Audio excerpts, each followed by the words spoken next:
ஒரு வீரனோட கதையை கேளுங்க. சூத்திரதாரியின் சூதனை எரித்து அகங்காரனின் நெஞ்சை கிழித்து மாயாசுரனை நிர்மூலமாக்கும் துரையாய் நொந்து வென்றவரின் பரவசத்தை சுமந்து வந்தால் ஒரு மகாதா.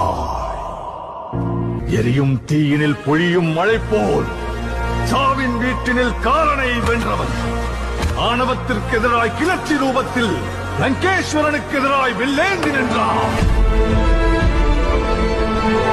சீருகிற சிங்கம் வீரன் ஒருவனின் கதை. இதீனை வென்ற வீரன் ஒருவனின் கதை. வேட்டைக்காரரை வேட்டையாட ரணவேட்டையனாய் வந்தான்.